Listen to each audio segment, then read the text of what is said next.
Hot story. दूसरे दिन मैं स्कूल आई तो माधुरी गेट पर ही मिल गई। वह एक लड़के से हंस हंस कर बातें कर रही थी। मेरे संस्कार ही ऐसे थे कि मैं जिस किसी स्त्री पुरुष या लड़का लड़की को हंसते बोलते देखती तो मैं उनके संबंधों को लेकर सशंकित हो उठती। मेरा सोचने का नजरिया ही बदल गया था। हालांकि पहले मैं ऐसी नहीं थी। तभी मैंने देखा, वह लड़का कोई और नहीं बल्कि किशोर है, जो बातें करते करते माधुरी का हाथ थाम लेता है। मैं उन्हें नजदीक आते ही चाहक पड़ी। हेलो माधुरी, कैसी हो? माधुरी मेरे गाल पर एक प्यार भरी चपत लगाते हुए बोली, जब मैं कहीं बाहर जाती हूँ तभी तू मेरे घर आती है।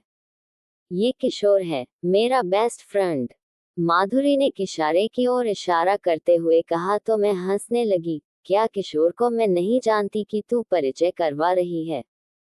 हाँ, किशोर तेरा बेस्ट फ्रेंड है, यह मुझे मालूम नहीं था। मैं ये कहते कहते चुप लगा गई। किशोर मुझे ही एकटक देख रहा था। उसकी आंखों में शरारत थी। तभी वह आंख नचाते हुए बोला, माधुरी, तुम्हारी यह सहेली तो बड़ी ही सुंदर और स्मार्ट है। सहला रहे थे, आंखों में आंखें डाले देख रहे थे और बाहों में आने के लिए बेचैन हो रहे थे। जाने क्यों सहवास के बाद मुझे बड़ा ही अफसोस हुआ, लेकिन मैं अगले दिन खुद ब खुद ही किशोर के पास पहुंच गई। वह भी मेरा ही इंतजार कर रहा था।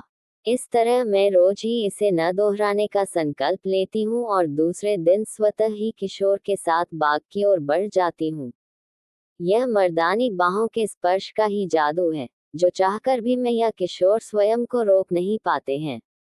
हमें इसका चस्का लग गया है। काजोल, हमारे इन संबंधों का जिक्र तुम किसी से भी न करना। समझ लो कि तुमने कुछ देखा ही नहीं है। मैं धीरे से मुस्कुराई, फिर उसकी बांह पकड़कर ग्राउंड की ओर बढ़ गई। जब हम ग्राउंड के बीचों बीच मैं बोली, मैं किसी से भी नहीं कहूंगी। मैं तेरी सहेली हूँ। तू तो अभी बहुत ही छोटी है। दुनिया में तो ऐसे भी लोग हैं जो बच्चों वाले होकर भी तुमसे भी गई गुजरी हरकतें करते हैं। जब उन्हें कोई कुछ नहीं कहता तो तुझे कैसे कुछ कह सकता है? मैं ये कहकर घर की ओर जाने लगी तो माधुरी बोली, मेरी दीदी की शादी परसों है, तुम्हें जरूर आना है। मैं मुड़कर बोली, अरे वाह, ये तो बड़ी ही खुशी की बात है। इतनी अच्छी खबर तू अब तक छिपाए बैठी थी। मैं जरूर आऊंगी, लेकिन माधुरी, तुझे या किशोर को इसकी प्रेरणा किससे मिली? मैं जानने के लिए उतावली हो उठी, अपने अपने माता पिता से। माधुरी यह कहकर सड़क की ओर बढ़ गई। मैं हैरान परेशान शाम के 6 बजे लौटी तो मम्मी आ गई थी और पापा फिर टूर पर चले गए थे। मैं मम्मी से मिलकर अपने कमरे में आ गई।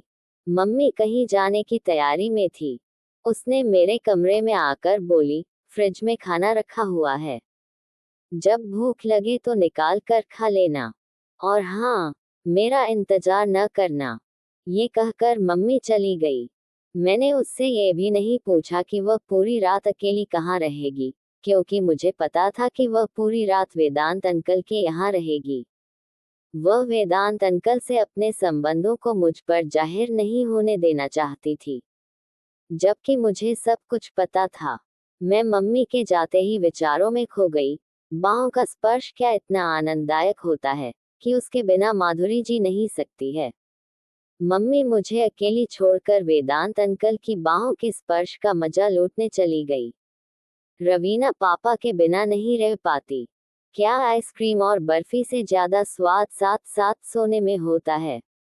मैं नहीं मानती, ये सब झूठ है। जीवन के सारे सुखों से भी बढ़कर जिस्मानी सुख भला कैसे हो सकता है? मैं ये सोचते सोचते झपकी लेने लगी तो मुझे अचानक ही याद आया कि मुझे तो अभी खाना भी खाना है। मैंने उठकर फ्रिज खोला, खाना निकाला। भूख तो उतनी थी नहीं। एक आध रोटी खाने के बाद थाली एक तरफ सरका कर बिना हाथ धोए ही बिस्तर